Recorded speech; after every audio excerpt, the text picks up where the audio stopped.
Could you first explain to us what are the main points of this executive order, and how could a country's commitment to the international community be subject to political swings so easily?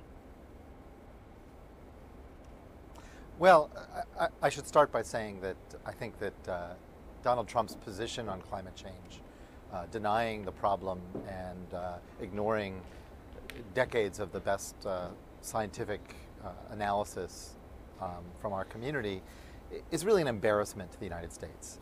There's no other way of saying it.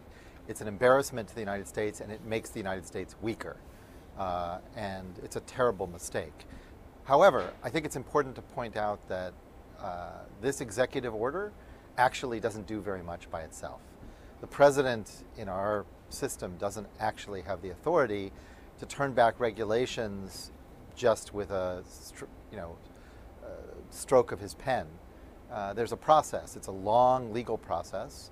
And so undoing the regulations that really matter will actually take some time, and there'll be fierce court resistance. So it's not at all clear that that will be successful. But I think the more fundamental point is that most of the progress that the U.S. has made on curbing its emissions has actually come from economic forces, not from political forces. Natural gas, inexpensive natural gas, has been such an important part of the U.S. Recipe for replacing coal, which is very dirty for conventional air pollution and has huge health impacts as well. And so that's going to continue. Nobody thinks that coal is going to come back. Indeed, there's been no new coal plants built in the U.S. for a very long time, and there's none planned for the future. So while it is an embarrassment, I would urge China and other countries to be patient and let this work out, because it's not quite as catastrophic as it sounds right now. Now, Ms. Wu, Trump won 4 out of the 5 biggest coal-producing states during the presidential campaign. One of the reasons he signed this order to lift climate change regulations is to bring jobs back to the miners, his loyal supporters. Yet, research shows as much as 3 tons of carbon dioxide emissions is produced per ton of coal burned. If the U.S. scraps its Obama-era climate rules, known as the Clean Power Plan, its carbon dioxide emissions will bounce back to its 2005 level instead of being lower to edge toward the goal set in the Paris Agreement. So if this chart reflects the reality, how would this new executive order affect the global emissions level and the global effort to fight climate change? Ms. Wu.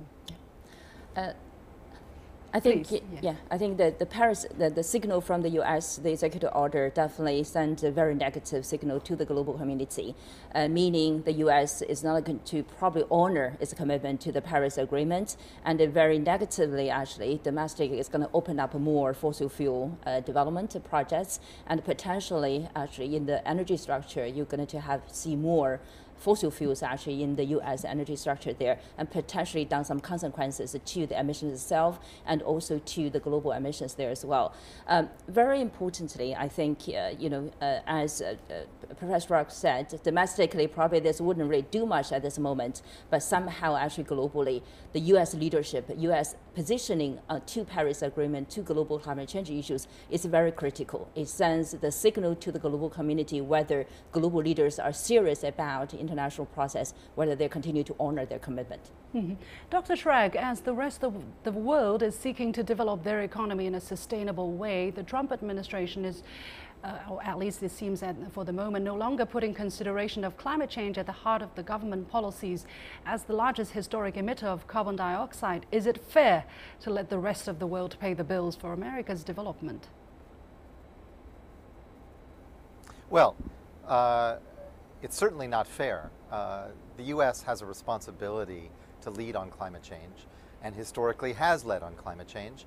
And I think the 2014 U.S.-China agreement was a historic step forward, where the 2 largest emitters, U.S. and China, decided to tackle the problem together. And I think their joint leadership was the key component of what made Paris successful and ultimately led to that international agreement. Now, let me be very clear. U.S. emissions will not return to 2005 levels. I think it's misleading to suggest that that might even happen. That is absolutely not going to happen. We're already nearly 10% below 2005 levels, and I suspect it will be much more challenging to get to the Paris goal of 26% reduction by 2025, but we will still make substantial progress towards that. What gives you the evidence to say that? For the first time in history, well, it's very simple. The last year alone, for the first time, wind and solar energy, solar photovoltaics, were the largest installation of any type of new electricity generation on the grid in the US. More than 10 gigawatts of new installation. That exceeded natural gas, and there was zero coal. So the trends are still positive. And by the way, President Obama's Clean Power Plan hasn't actually yet been enacted because it was held up by the courts. So all of this was happening in an environment without Obama's main regulation. Now, we certainly are disappointed that this regulation may be blocked by Trump, but that's a long way to go still. But the economic forces, cheap natural gas, you know, still 35% of the electricity in the US is provided by coal. And over time, those coal plants are old and dirty, and they're getting shut down because natural gas is so inexpensive. So I suspect that will continue for the next decade at least, and we will see substantial reductions in emissions in the US, despite whatever Trump's policies are. Well, Ms. Wu, what is your reaction to what Dr. Schrags just said, that indeed, although we are hearing this rhetoric, but what really happens on the ground is not going to be affected so much by what Trump has said or has said he will do? What is your reaction to that? I agree with Professor Schrags' assessment, evaluation, and I do have the level of confidence as well in the US that the technology is already there, the industry is already on board, particularly in the clean energy sector. So domestically, I think I agree with him. But on the other side, US is the world's largest economy. The tone, the message, the behavior actually so far by President Trump's administration around the climate change issues, around the climate finance, green finance issues has been very, very negative to the global community. Meaning today, actually more than ever, we need to work together globally as one world actually to address global challenges like climate change issues. And the US's tone, attitude, or position actually is very, very critical to that landscape. At this moment, I have to say I'm very disappointed to see the tone, the steps taken so far by the President Trump administration. Hopefully somehow down the road that's going to change.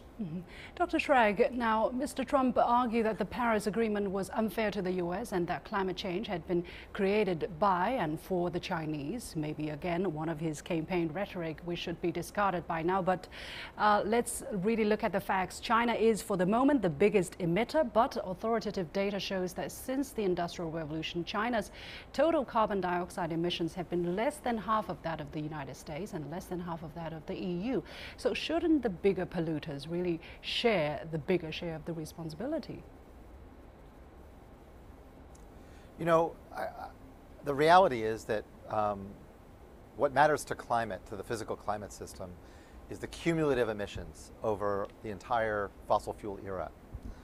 And China right now, as you say correctly, has not yet put as much carbon dioxide in the atmosphere as the US or the EU, but it's currently emitting so much that if you continue another few decades in front, it will surpass the cumulative emissions of the US and the EU. So pointing fingers about who has done what historically or in the future is really aside.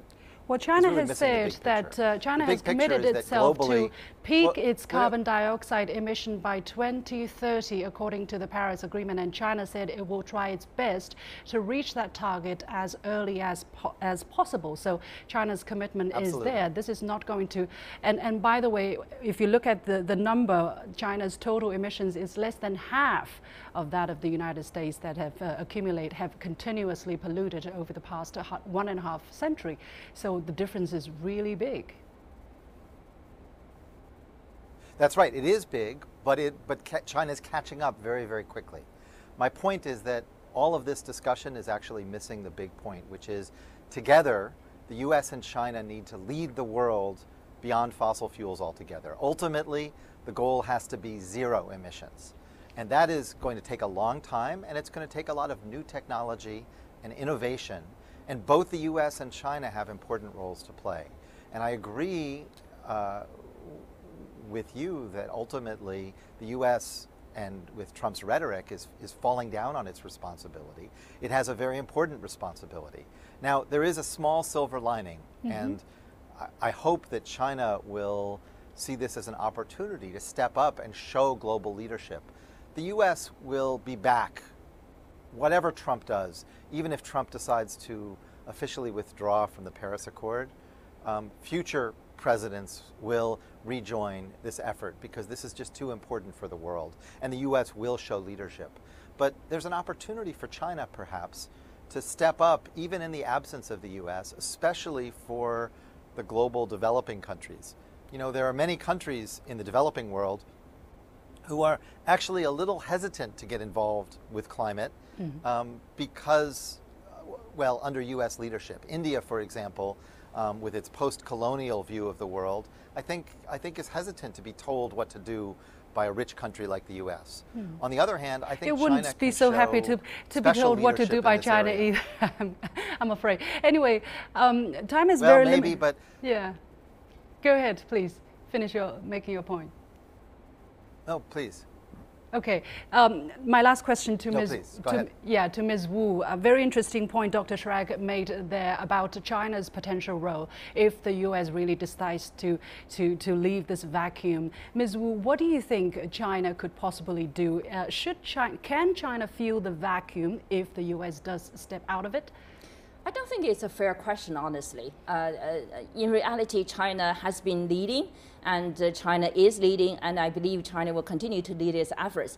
By leadership, that doesn't mean China will be able to take on all the responsibilities, global climate change responsibilities on its own shoulders, but rather by taking very substantive steps domestically and also reaching out to international community to address the climate change issues there. But I want to go back to the rhetoric. I think the rhetoric today actually is very important. We cannot put that on the side to say, hey, no, just wait for another 4 or 8 years, the US will come back anyway. I don't think it's fair. I don't think it's a responsible way for the US presidency actually to make that sort of rhetoric, and it's generating very negative impact for the global climate change process.